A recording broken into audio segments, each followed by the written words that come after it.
I found my Bill's Reddit account, and I'm genuinely terrified for my family. I want to start by saying that I will not be sharing my brother-in-law's Reddit username. I know some people might think this makes the post sound fake, but I have my reasons. His account contains an alarming amount of personal and sensitive information, not just about me, but about several members of my family. It's filled with details that could easily be used to identify us, or even lead to doxing. He has no idea that I know about this account, and I don't want anyone finding it, leaving comments, or messaging him.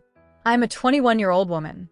My sister, Olivia, is 28, and she has been dating Dan, who is 27, for about 2 years. Until recently, I didn't think much about their relationship or about Dan beyond what I saw during family gatherings. But now, everything has changed. I stumbled upon Dan's Reddit account completely by accident. He works as a journalist, so one day, out of curiosity, I Googled his name to see some of his work. What I found instead was a Reddit account with a username that included his full name and birth year. It was something like dansmith_is_dead_1997. The name caught my eye, so I clicked on it. What I found shook me to my core. At first, I thought it was just some random person who happened to have the same name. But as I started scrolling through his posts, it became undeniable that it was him. His posts are full of personal details about Olivia, me, and even our mom.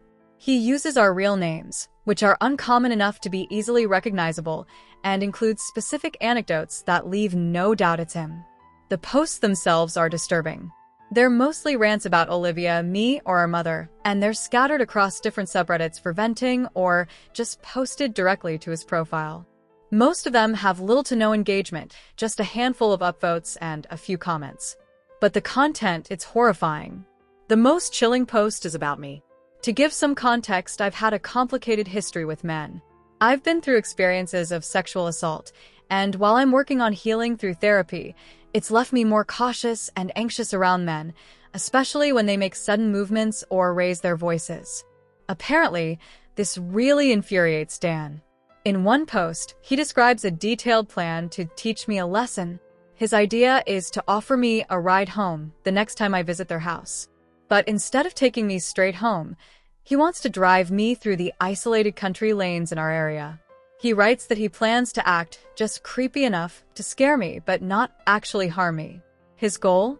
To make me afraid enough to prove a point. After about 15 minutes, he says he'd turn around and drive me home, expecting me to thank him for not hurting me. In his twisted logic, this experience would somehow convince me that not all men are bad. He genuinely believes this would fix me more effectively than my therapist ever could.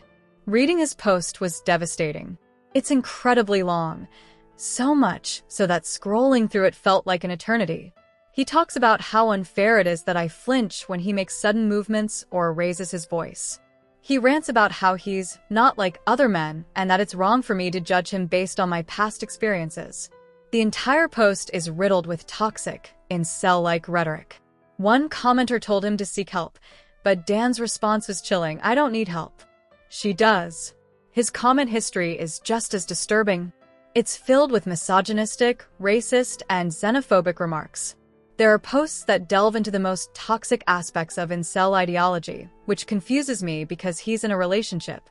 I don't understand how someone who claims to love my sister can harbor such hatred and toxicity. I'm terrified of Dan now. We weren't particularly close before. I thought of him as just Olivia's boyfriend, someone I'd never have much in common with. But now, I don't know how to process this. My chest feels tight all the time, like I'm on the verge of a panic attack that never fully comes. I'm stuck in this state of dread, and it's consuming me. I know I have to tell Olivia. I've already taken screenshots of his posts and comments, saved the links, and gathered as much evidence as I could.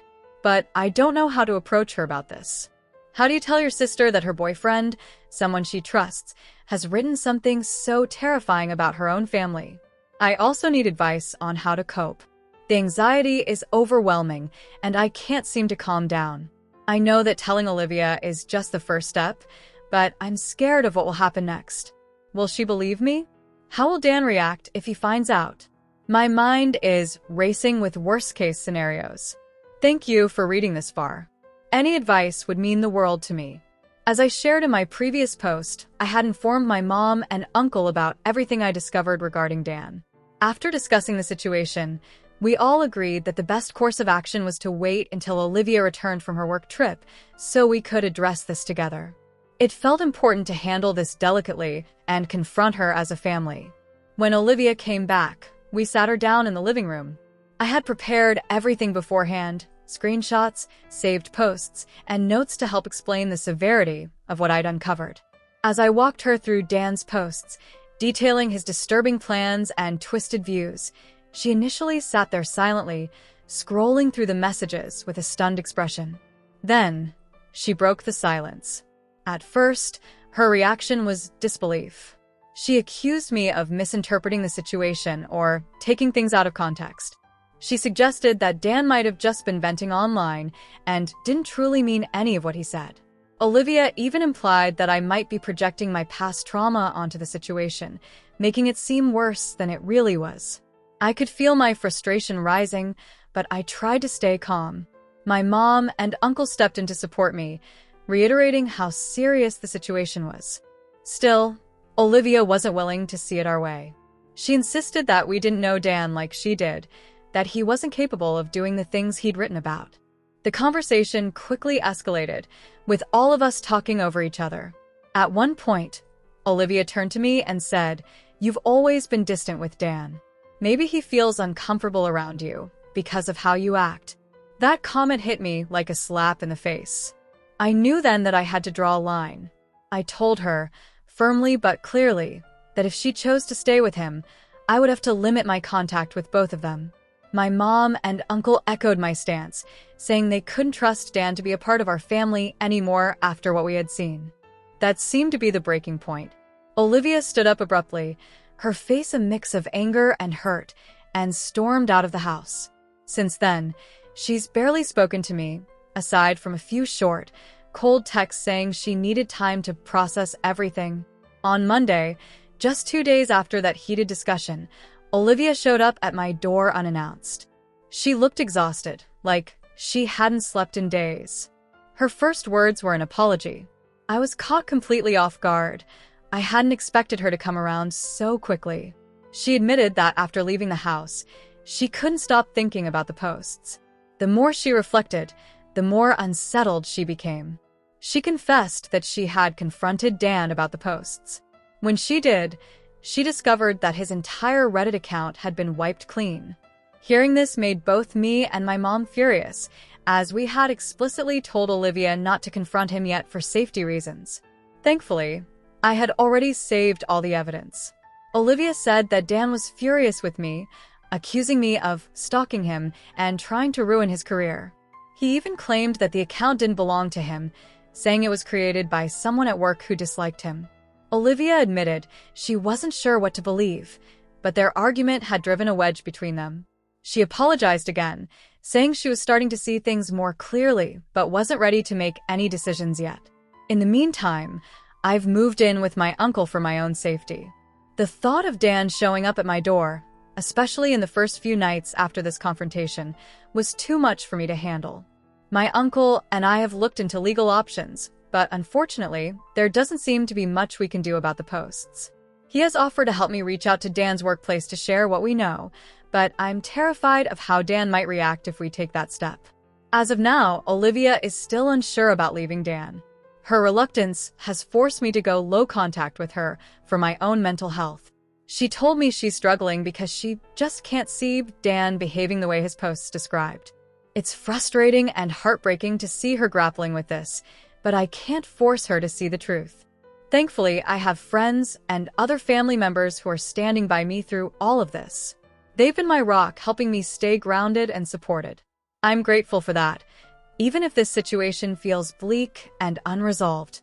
For now, I'm focusing on protecting myself and taking things one step at a time.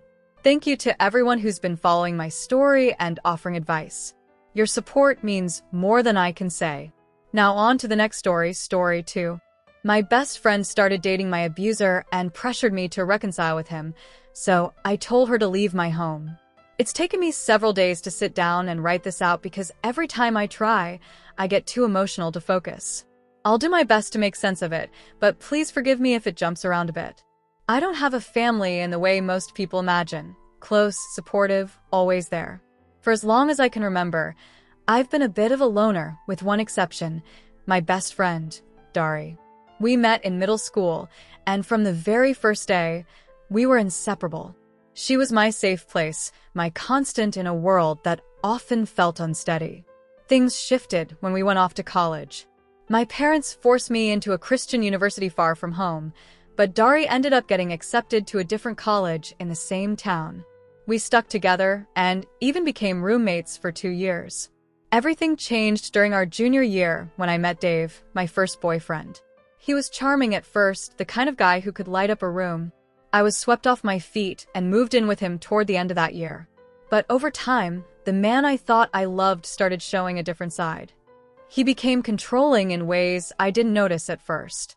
The insults were subtle, remarks about how I wasn't good enough or veiled threats that he could find someone better if I didn't measure up. By my senior year, it escalated to physical abuse. I'll pause here to warn that this part contains examples of the things he did that I now know were abusive. He'd push me out of his way if I was standing where he wanted to be. During arguments, he'd slap me, call me worthless, or tell me I was a waste of his time and his youth. When I tried to leave a room, he'd block my path and say he was teaching me a lesson. I thought it was my fault. My self-esteem was so low that I truly believed I was the problem. The breaking point came right after graduation. Dave proposed to me, and when I hesitated, he flew into a rage, screaming at me and punching the wall inches from my face. I fell to the ground in fear, but he pulled me into his arms, acting as though he was comforting me. That night, he forced me into bed. The next morning, I woke up to find the ring already on my finger. He told me we'd had make-up sex, and that he forgave me for how I'd treated him. I knew I had to get out. I started making an escape plan, hiding cash from my waitress job and stashing belongings in the trunk of my car. I found a women's shelter nearby, and one night when he was out, I left my phone behind, got in my car, and drove away. I never looked back. Dari knew what had happened. When I reached out to her, I told her everything. She didn't hesitate to cover for me when Dave came around asking questions. She pretended she had no idea where I was, spinning stories to keep him off my trail. Years went by. I'm 36 now, and Dari is the same age. Dave is 38. Over the years, Dari became more religious. I didn't mind as long as it made her happy, though I did set boundaries when she started inviting me to her church. I told her firmly that I wasn't interested, and after one particularly heated conversation, she finally dropped it. 2 years ago, Dari got a job overseas. I was happy for her, but also heartbroken. Without her, I didn't have anyone I felt truly close to. Still, we stayed connected through video calls and messages. That bond kept me going as I adjusted to my own new chapter, moving to Texas. A few weeks ago, Dari asked if she could visit me during her vacation. I was thrilled and said yes without hesitation. When she arrived, I noticed something was off. She seemed distant, but I chalked it up to jet lag. The second night, we went out for drinks, and after a few too many, she broke down in tears. Back at my place, I asked her what was wrong, and that's when she dropped the bombshell. She told me she was in a relationship with Dave. She'd been seeing him for almost a year. I was too shocked to speak. She went on, saying how he'd found Jesus and completely turned his life around, how he regretted everything he'd done to me. The more she talked, the more numb I felt. I couldn't even process her words. Finally, she said, "Please, just say something." I told her to leave. She started defending him, saying he wasn't the same person anymore and that I should meet him to see for myself. When she realized I wasn't budging, she accused me of being unforgiving and unreasonable. Still, I kept repeating myself, "Get out." She eventually left, but the fallout didn't stop there. My dad called me a week later, saying Dari had reached out to him. He told me I was overreacting and that I needed to get over myself. Dari also sent me messages, insisting I forgive Dave and blaming me for the strain in their relationship. I blocked her after she suggested my version of events was exaggerated. But now I'm questioning everything. Am I wrong to feel betrayed? Does this make me a terrible person? Her family and mine think I'm cruel for kicking her out, but I don't know how else I could have handled it. I've never felt so alone in my life. Update: I'm safe and taking steps to protect myself. I want to apologize to everyone who reached out to me and didn't get a response. I wasn't ignoring you on purpose. I had to change phones suddenly, and in the chaos, I completely forgot the password to log into this app on my new device. It's been a whirlwind, and I'm finally catching up now. It all began 2 weeks after the situation with Dari and Dave came to light. I was trying to move on with my life, working both a full-time job and a part-time gig bartending at a small, local bar. One night, while I was behind the counter, Dave walked in. The bar isn't big, and it's the kind of place where regulars often come to unwind. One of those regulars, Margaret, F30S, was there that night. Margaret is one of the few people I confided in about everything with Dave and Dari, so when he walked through the door, she immediately noticed my reaction. My face must have said it all because she leaned in and asked what was wrong. I whispered that it was Dave, and without hesitation, she went to get my manager.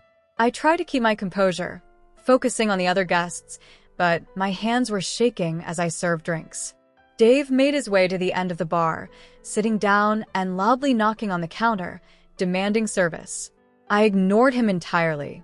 Moments later, my manager, Susan, F50S, came out, flanked by the 2 other bartenders working that night, both M30S.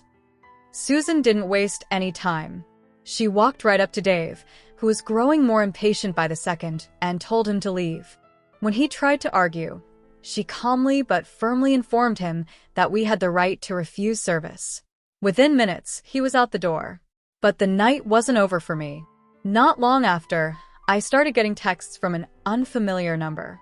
It was Dari. She begged me to respond, claiming she was worried about me. The texts were relentless, and when I didn't answer, she called 4 times in a row, leaving several voicemails. Her messages weren't just pleas for reconciliation. They were manipulative and unsettling. She said my hatefulness was concerning, that I was isolating myself in a way that wasn't safe.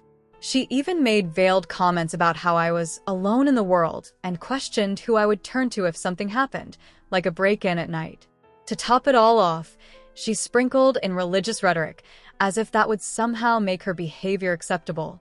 I was still on the clock, but by then, I was visibly shaken. Margaret noticed and suggested I stay at her parents' house for the night.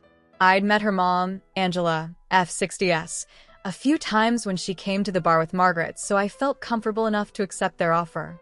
Angela was incredibly kind, letting me stay rent-free as long as I needed. Her generosity was a lifeline in those early days, but eventually, I moved in with one of the servers from the bar. They helped me navigate the legal side of things, encouraging me to seek representation and file for a restraining order. With their support, I gathered all the evidence I could. I had screenshots of messages I'd emailed to myself, old voicemails, and records of Dave's harassment. Unfortunately, we couldn't prove harassment on Dari's end, but Dave's behavior alone was enough for a temporary restraining order. For now, I'm safe. The hearing is set for January, and I've taken every precaution to keep my location private. I shut down all my social media accounts and have refused to share my new address with anyone, even my family. When they insisted on sending Christmas gifts, I gave them a P.O. box Margaret is letting me use. That wasn't good enough for them. They got angry, accusing me of being paranoid. Their reaction only confirmed my decision to keep my distance. As strange as it feels, I'm beginning to rebuild my life. Slowly but surely, I'm forming new friendships. Seeing a counselor has also been incredibly helpful in managing the stress. At work, my coworkers have been amazing. Since word got around about Dave, he's essentially blacklisted from the entire square of bars near mine. I haven't walked to my car alone after a shift since that night, and the support from my team has been a huge comfort. This isn't the perfect ending to the story, but it's progress. I remembered my password while checking my email for additional documents to send to my lawyer and figured it was time to let everyone know that I'm okay. When this is resolved, I'll share another update with more details. Thank you to everyone who's been concerned about me. It means more than I can say.